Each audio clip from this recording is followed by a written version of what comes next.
After a tumultuous end to his time with the Miami Heat, Jimmy Butler got what he wanted by getting traded to the Golden State Warriors in a high-risk, high-reward move. He even got a 2-year extension with the higher AAV than what he was previously getting with the Heat. Since then, he's gotten his joy for the game back, and he's given the Warriors new life. Jimmy's stats with the Warriors are below his normal standards. In fact, he's scoring less points on lower efficiency than he did with the Heat this season, when he was clearly disinterested in playing basketball. However, much more importantly, the Warriors are winning games at a much higher rate now than before the trade, and Jimmy doesn't just have to score to contribute. He's an extra playmaker that everyone on the team seems to be benefiting from. He's a guy who still has a lot left in the tank defensively, and when he needs to, can still get some buckets as a second option behind Stephen Curry. There is no question that this was a risky move for the Warriors to make, given Jimmy Butler's age, injury history, falling outs with every team he's ever played for, and not knowing if he could really fit on this team. The Warriors had to give Jimmy an extension in order to actually get him. He declined to trade to the Grizzlies simply because they refused to pay him the extension. If the Warriors didn't do anything at the trade deadline as a 500 team who missed the playoffs last year, they would have stayed in a rut. Last offseason, after Klay Thompson signed with the Mavericks, the Warriors brought in Buddy Hield to replace Klay, only for him to not even be better than a very obviously declining Klay, and Stephen Curry is about to be 37. It seemed as if the Warriors' championship window with Stephen Curry as the face of the franchise was completely closed, but now with Jimmy Butler on his side, Steph has a much better chance at winning his 5th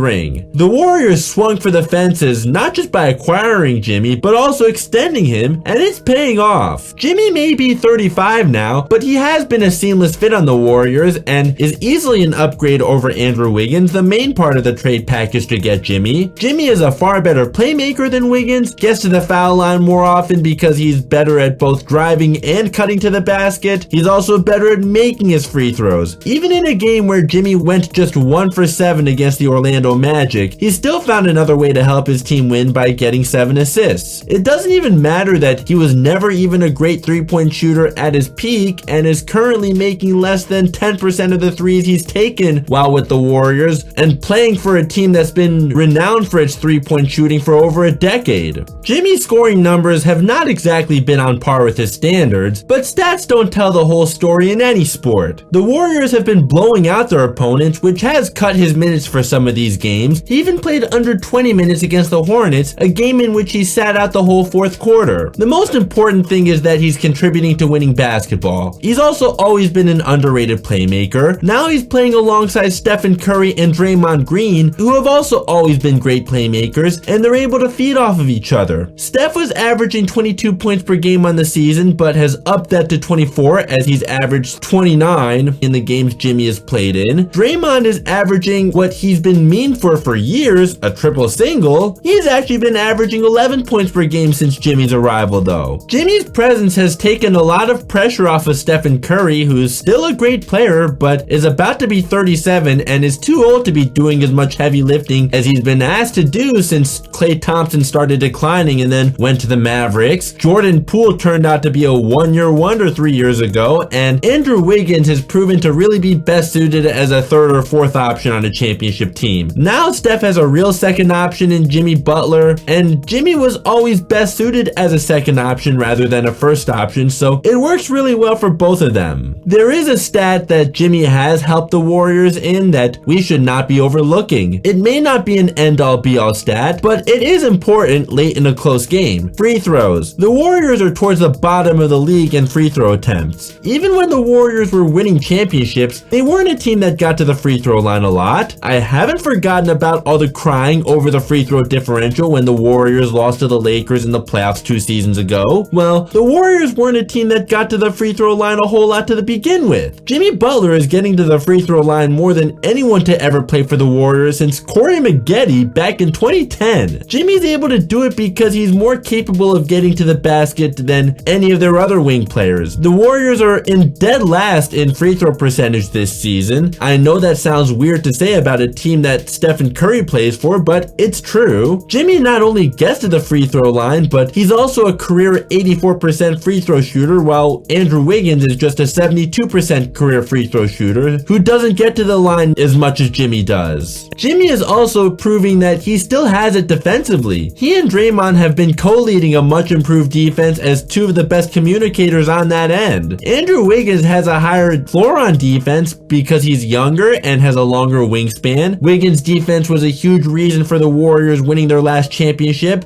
However, Jimmy has a higher defensive ceiling because he plays with more energy on that end, and he's the one with the 5 all-defensive second team selections, while Wiggins has never made an all-defensive team in his career. The last of Jimmy's 5 all-defensive second team nods was 4 years ago, and he's had some injuries since then. He's healthy and locked in now, which has allowed him to have no issues guarding the other team's best player or even multiple all-star level players on one possession. The Warriors had the 10th best defensive rating before Jimmy's arrival, and they're 3rd since Jimmy's Warriors debut and 8th overall for the season. I thought any team giving Jimmy Butler what he wants because of what he did in the past is insanity, given his age, injuries, and history of falling out with every team he's ever played for, but I may have to eat my words on that one. I still stand by saying the way he handled the situation with the Heat being extremely childish, but I certainly can't argue with the results. I guess we live in a world where acting like a child is how you get what you want. Maybe in a year or two the extension might look bad, but for now, the Warriors needed to do something to get out of a rut. They chose not to waste what's left of Stephen Curry, and it's paying off. We should all remember, Jimmy's been one to rise against the odds his whole career, going back to when he was the last pick of the first round back in 2011. Playoff Jimmy is a very real thing when he's healthy, as he has led a 5th seed and an 8th seed to the finals during his time with the Heat. As great as the Warriors have played since acquiring Jimmy Butler, it's perfectly reasonable to consider the core of the team's ages as a concern. Kareem Abdul-Jabbar at 38 is the only player to ever win Finals MVP at an older age than anyone on the Warriors now. Steph is about to be 37, Jimmy Butler and Draymond Green are both 35. However, they have young guys and they have also seen their averages go up during Jimmy's time in the Bay Area. Brandon Pajemski, who's 21 years old, has seen himself get out of a sophomore slump in the games Jimmy has played in for the Warriors. Another fountain of youth this team has is Moses Moody, who at 22 was inserted into the starting lineup in Jimmy's second game with the Warriors. He was averaging 9 points per game before Jimmy's arrival, but he's been averaging 11 per game since Jimmy's Warriors debut. Both of them have also been a lot better defensively too since Jimmy's arrival. Then there's Quentin Post, who's turning 25 this month and started the year in the G League.